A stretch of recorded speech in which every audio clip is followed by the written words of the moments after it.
ఒక పక్క సినిమాలు, ఒక పక్క ఓటీటీ ఫిల్మ్స్. సో ఈ రెండు కంటిన్యూ చేస్తూ ముందుకు వెళ్తున్నారు. సో రెండింటికి గమనించిన తేడా ఏమిటి?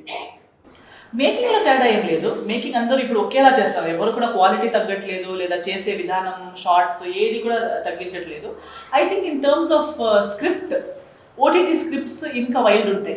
అంటే ఇన్ టర్మ్స్ ఆఫ్ వాళ్ళకి ఆ సెన్సర్ భయం అనేది లేదు. సెన్సర్ ఉంది అనుకుంటా, బట్ ఉన్న ఆ నరేషన్ కానీ స్టోరీ ఇంకా రగెడ్, రాగా తీస్తారు, రాగా చెప్తారు. సినిమా థియేటర్ అనే సరే ఏమవుతుందని ఓటీటీ ఈజ్ మోర్ డిస్క్రీట్. మీరు ఒక్కరే మీ ఫోన్లో చూడొచ్చు, చిన్నపిల్లలు చూస్తారనే భయం లేదు. చిన్నపిల్లలు చూడలేని థింగ్స్ ఉంటే అది ముందే మనం ఆ కేటగరైజ్ చేయొచ్చు. పెద్దవాళ్ళు చూసే +18+ కంటెంట్ అయితే అది కేటగరైజ్ చేయొచ్చు. సో ఓటీటీలో కేటగరైజేషన్ క్లియర్ ఉండడం వల్ల నరేషన్, ఒక స్టోరీ చెప్పే విధానం కొంచెం రా, rugged and to the point ఉంటుంది. రఫ్గా ఉంటుంది. ఇది చెప్పాలంటే టక్కమని చెప్పేస్తారు. బట్ సినిమా అనేసరికి ఫ్యామిలీతో పాటు కూడా వెళ్ళొచ్చు.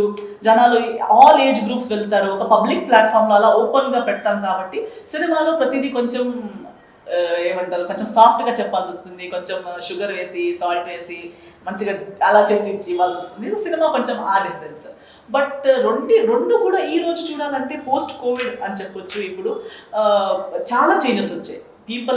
the subjects people are touching, especially young makers కాబట్టి వాళ్ళు థింక్ చేసే ఆలోచనలు, వాళ్ళు రాసే క్యారెక్టర్స్ అండ్ వాళ్ళు చెప్పే కథలు, సబ్జెక్ట్స్ చాలా డిఫరెంట్గా ఉన్నాయి. So I'm enjoying this phase. And నాకు తెలిసి not only Telugu industry of course లీడింగ్లో ఉంది, బట్ తెలుగుతో పాటు వరల్డ్ వైడ్ కూడా సినిమా ఇండస్ట్రీ ఒక కొత్త గోల్డెన్ ఎరా, డైమండ్ ఎరాకి వెళ్తుందని నాకు అనిపిస్తుంది.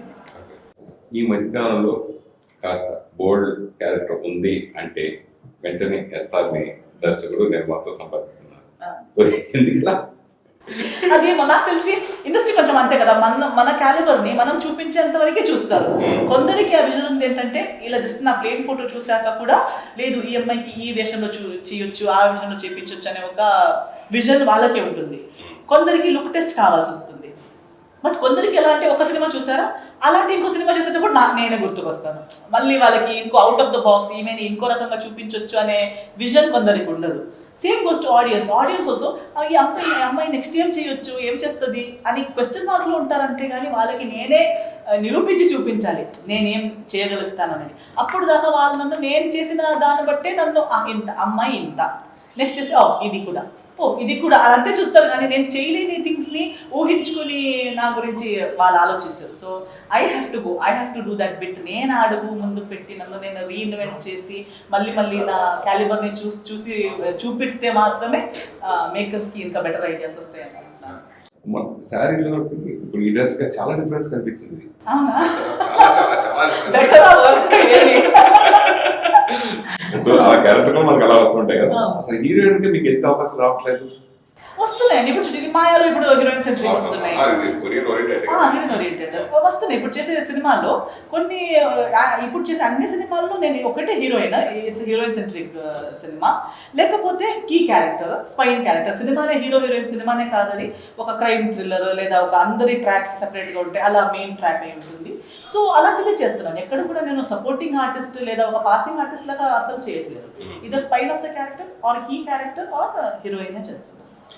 తేజ గారి డైరెక్షన్ లో వచ్చిన 1000 అబద్ధాలు సినిమా ద్వారా మీరు ఇంట్రొడ్యూస్ అయ్యారు. సో అప్పటికి ఎన్నో సక్సెస్ చూసారు, ఫెయిల్యూర్ చూసారు, ఏం చూసారు, ఒక్కసారి అంటే చూసుకుంటే ఏమనిపిస్తుంది? చాలా హ్యాపీ అనిపిస్తుంది. I'm very grateful. ఈ రోజు కూడా నేను నా రూమ్ నుంచి బయలుదేరేటప్పుడు డోర్ ఓపెన్ చేసేటప్పుడు అదే మైండ్కి వచ్చింది నాకు. నిజంగా. ఎందుకంటే నేను వచ్చేటప్పుడు మన ఫిలిం నగర్లో పోస్టర్స్, రెడ్ సారీ పోస్టర్స్ మొత్తం చూస్తున్నాను.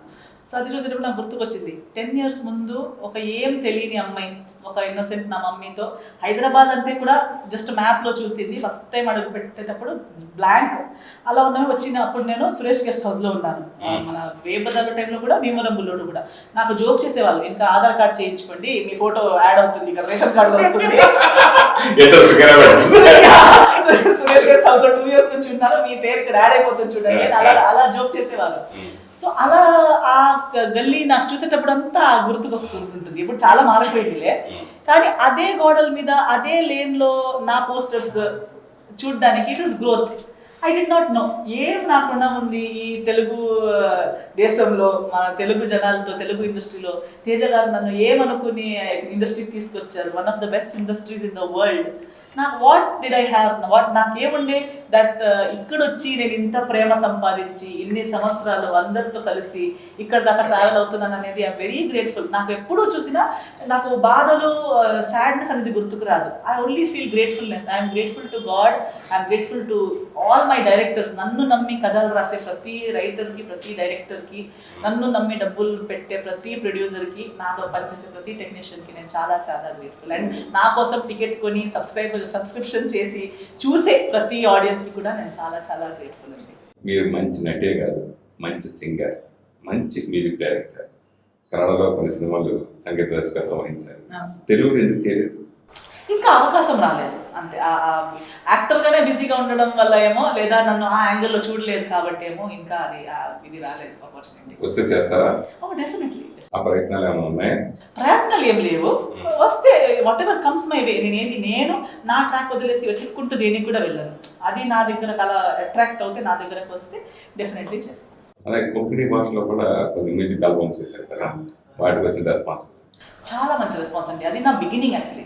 అందుకే ఇప్పుడు దాకా నేను నా మదర్ టంగ్లో వర్క్ చేయడం వదలలేదు. ఎందుకంటే నేను ఫస్ట్ స్టేజ్ అనే దాని మీద అడుగు పెట్టింది కొంకణి స్టేజ్ మీద.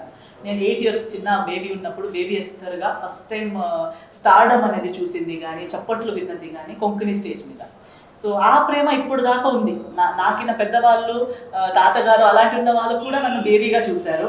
నా ఓన్ ఏజ్ వాళ్ళు కూడా నన్ను ఒక ఐడల్గా, అప్పుడు బేబీ ఒక ఏమంటారు చిన్నపిల్లలు స్టేజ్ మీద అప్పుడు పెద్దగా లేరు. సో చైల్డ్ ఆర్టిస్ట్ అంటే నేనే. సో నాకు చాలా పెద్ద ఫాలోయింగ్ ఉండేది. నేను అప్పుడు కూడా చాలా టూర్స్ చేసేదాన్ని. సో ఇప్పుడు కూడా సంవత్సరానికి ఒక్క టూర్ నేను చేసేస్తాను. ఎంత బిజీగా ఉన్నా కొంకణి ఒక్క టూర్, ఒక్క మ్యూజిక్ షో, లేదా ఏదో ఒక వర్క్ నేను సంవత్సరానికి ఒకసారి కొంకణిలో చేస్తాను. మొన్ననే మహిళా దినోత్సవం జరిగింది కదా, సో అట్లాంటి డేట్స్ మీద మీకు ఆసక్తి ఉంటుందా? బట్ నేను ఇప్పుడు ఒక్క డేట్, ఒక్క రోజు అనేది నమ్మను.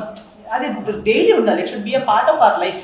రెస్పెక్టింగ్ పీపుల్, రెస్పెక్టింగ్ జెండర్స్, అమ్మాయిల్ని అబ్బాయిల్ని ఇద్దరిని ఒకేలా సమానంగా చూసే ఒక సమాజం ఉండాలి.